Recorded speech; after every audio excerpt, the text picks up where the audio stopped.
Selamat sore, salam, selamat jumpa kembali dalam pelajaran Alkitab pada sore ini.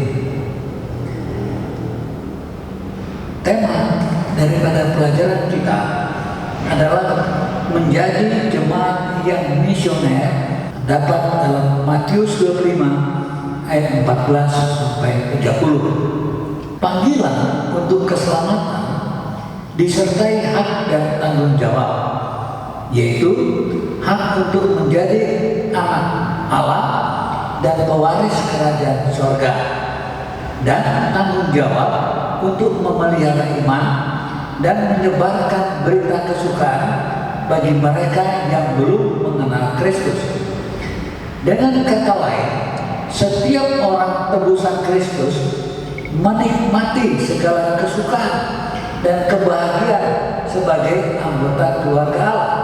Tetapi bagi orang lain juga dituntut untuk bertumbuh secara rohani dan menjadi berkat. Saudara, tujuan keselamatan kita adalah untuk melayani Tuhan dan membagikan keselamatan itu kepada orang lain. Hak kita sebagai anak-anak Allah dan pewaris kerajaan Allah disertai tanggung jawab untuk menjadi seperti yang dikehendaki Tuhan dan untuk melaksanakan tugas ilahi. Kita sebagai saksi Kristus, kelalaian di pihak kita untuk menghargai hak tersebut, untuk melaksanakan tanggung jawab tersebut berarti pelanggaran atas kehendak Tuhan bagi hidup kita. Kita mempertanggungjawabkan segala sesuatu kepada Tuhan yang berhak memberikan kepada kita imbalan sesuai dengan kesetiaan kita. Perumpamaan tentang talenta dalam pembacaan kita memberikan prinsip-prinsip yang dapat menjadi pedoman kita sekaligus peringatan dalam melaksanakan hak dan tanggung jawab kita sebagai yang terpanggil untuk melayani. Prinsip-prinsip pelayanan sebagai misioner itu dalam Matius 25 ayat 14 sampai 30. Demikianlah firman Tuhan. Sebab kerajaan sorga sama seperti seorang yang mau bepergian ke luar negeri, yang memanggil hamba-hambanya dan mempercayakan harta kekayaannya. Yang seorang diberikan 5 talenta, yang seorang lagi 2, dan yang seorang lagi 1, masing-masing menurut kesanggupannya. Lalu ia berangkat. Segera pergilah hamba yang menerima 5 talenta itu. Ia menjalankan uang itu, lalu beroleh laba 5 talenta. Hamba yang menerima 2 talenta itu pun berbuat demikian juga dan berlaba 2 talenta. Tetapi hamba yang menerima 1 talenta itu pergi dan menggali lubang di dalam tanah, lalu menyembunyikan uang-uangnya. Lama sesudah itu, pulanglah tuan hamba-hamba itu, lalu mengadakan perhitungan dengan mereka. Hamba yang menerima 5 talenta itu datang dan ia membawa laba 5 talenta. Katanya, Tuan, 5 talenta Tuhan percayakan kepadaku. Lihat, aku telah beroleh laba 5 talenta. Maka kata tuannya itu kepadanya, baik sekali perbuatanmu itu. Hai hambaku yang baik dan setia, engkau telah setia dalam perkara yang kecil, aku akan memberikan kepadamu tanggung jawab dalam perkara yang besar. Masuklah dan turutlah dalam kebahagiaan Tuhanmu. Lalu datanglah hamba yang menerima 2 talenta itu, katanya, Tuhan, 2 talenta Tuhan percayakan kepadaku.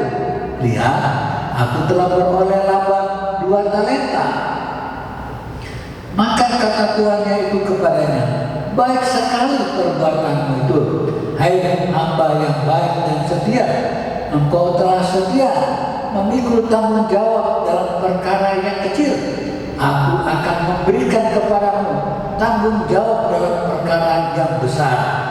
Masuklah dan turutlah dalam kebahagiaan Tuhanmu. Kini datanglah juga hamba yang menerima 1 talenta itu dan berkata, Tuhan, aku tahu bahwa Tuhan adalah manusia yang kejam, yang menuai di tempat di mana Tuhan tidak menabur, dan yang memungut dari tempat di mana Tuhan tidak menanam. Karena itu aku takut dan pergi menyembunyikan talenta Tuhan itu di dalam tanah ini.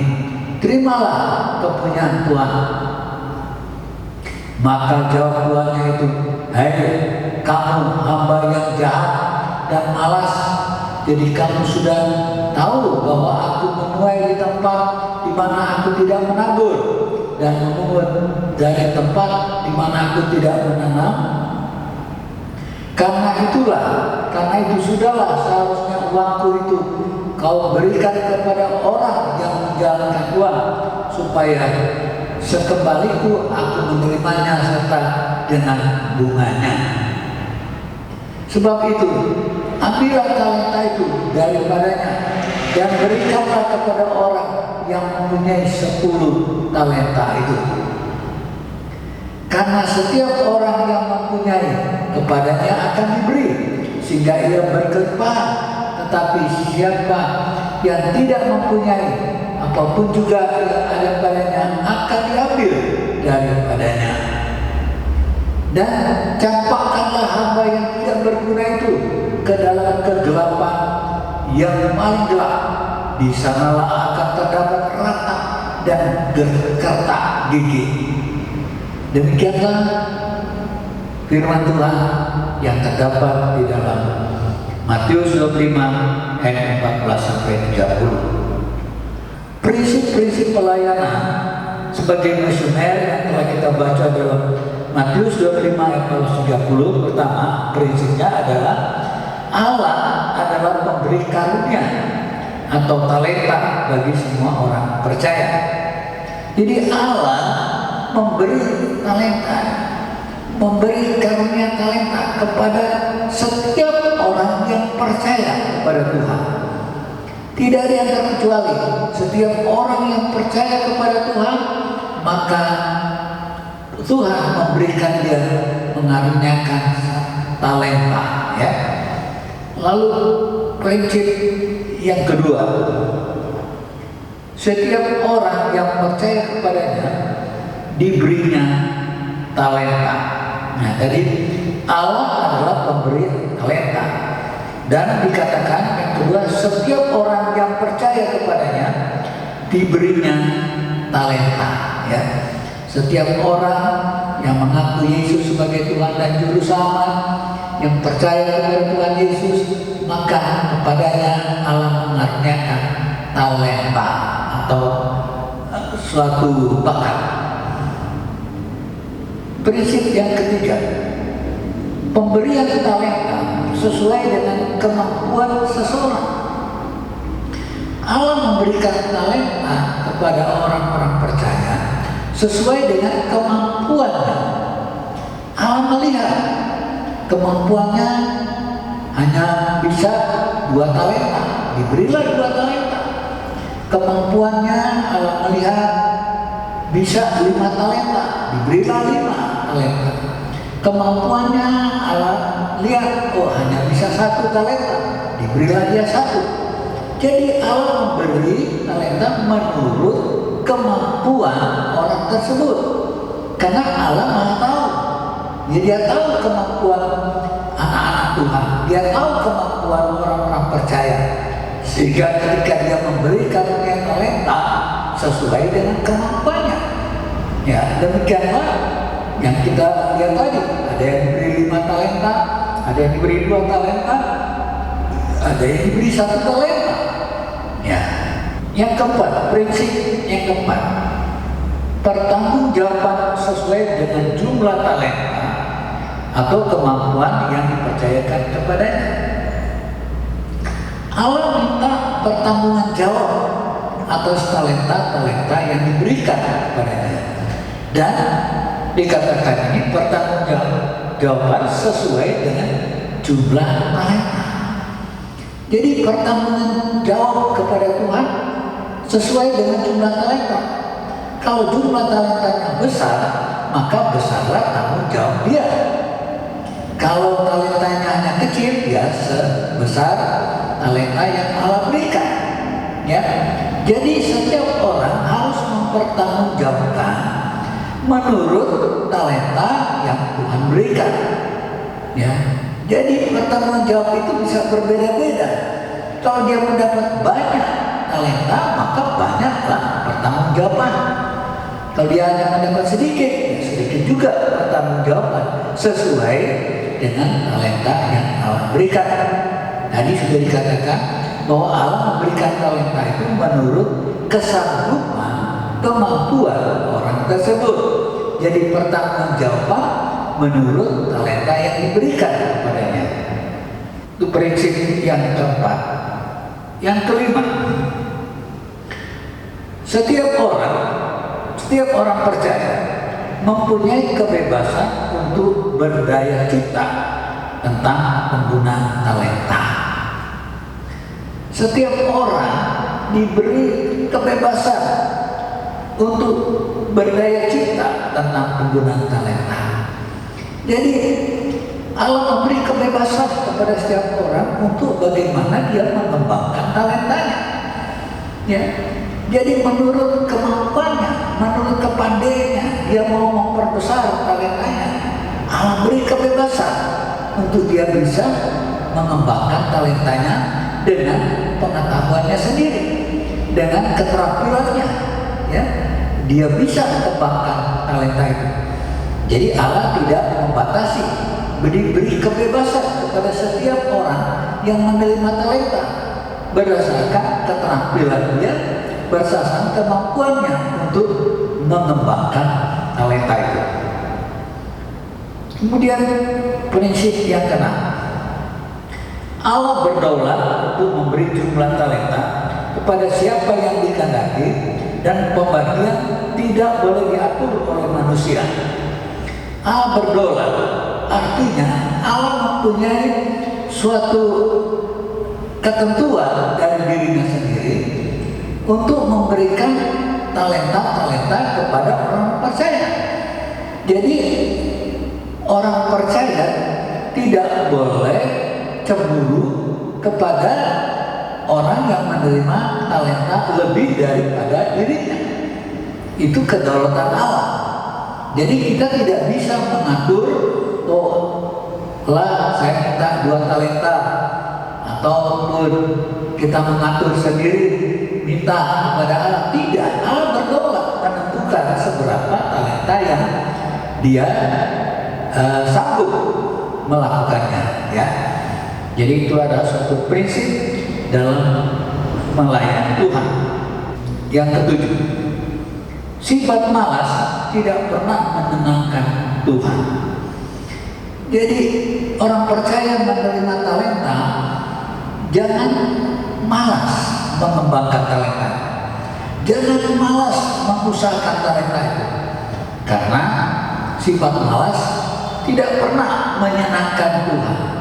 Jadi kalau kita sudah menerima talenta, lalu kita tidak kembangkan, tidak usahakan untuk berkembang, itu namanya kita malas, dan Allah tidak senang.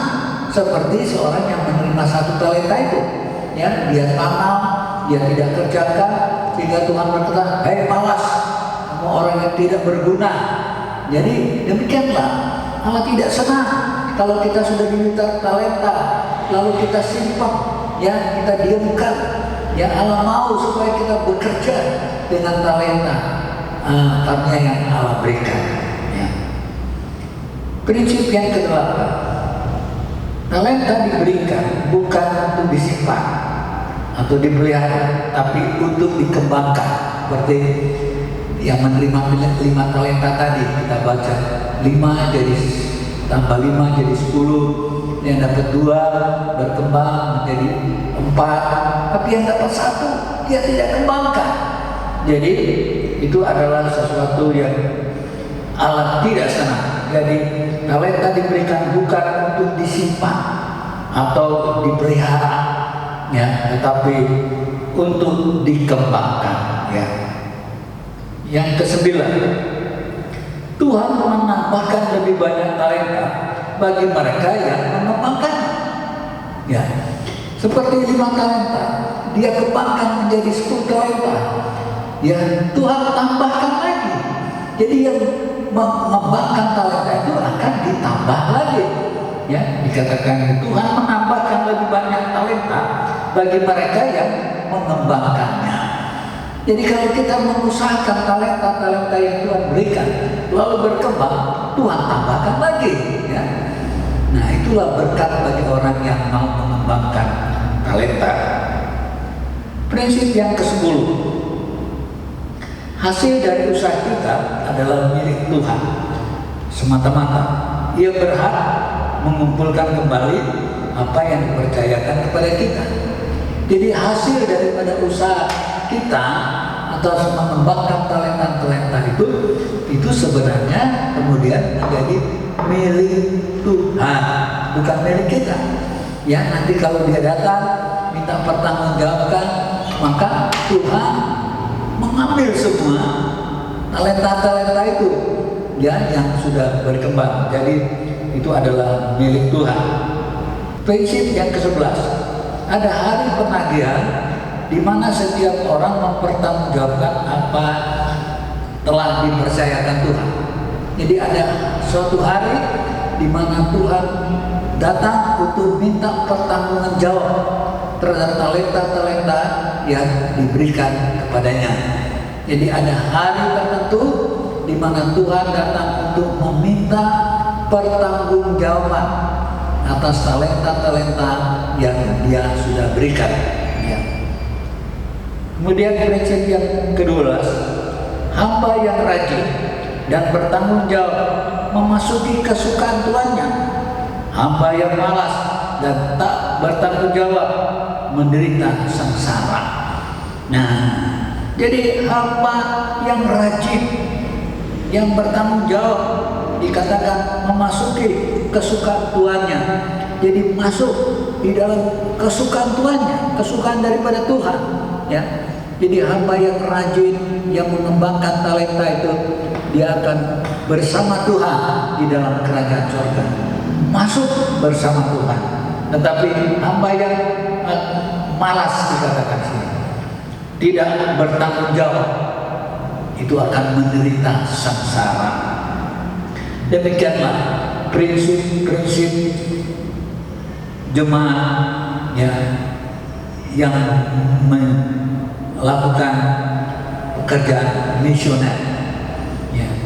Jemaat menjadi jemaat yang misioner, kita sudah telah bagaimana prinsip-prinsip menjadi jemaat yang misioner menurut Matius 25 ayat 14 sampai 30.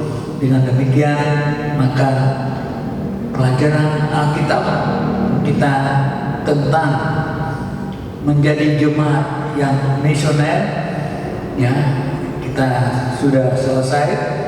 Jadi perlu saya ulangi lagi, kiranya jemaat Sekina juga adalah jemaat yang mau menjadi misioner, artinya mau menjadi utusan Allah untuk pelayanan. Itu arti misioner, yang menjadi utusan daripada Tuhan untuk pelayanan. Ada yang mendapat talenta atau bakat sebagai pemain musik, maka dia harus main musik. Ada yang mendapat talenta untuk menyanyi, dia harus menyanyi. Ada yang mendapat talenta untuk pimpin pujian, maka dia pimpin pujian. Ada yang mendapat talenta misalnya untuk melayani Tuhan di dalam Ka'bah, ya, ada banyak pelayanan. Nah, talenta-talenta itu harus dikembangkan, maka dia menjadi jemaat yang misioner, ya, jemaat yang melayani Tuhan. Ya, terima kasih. Sampai jumpa pada tema yang lainnya. Terima kasih sudah nonton video ini. Jangan lupa like, komen, dan subscribe, dan pencet tombol loncengnya. Tuhan Yesus memberkati.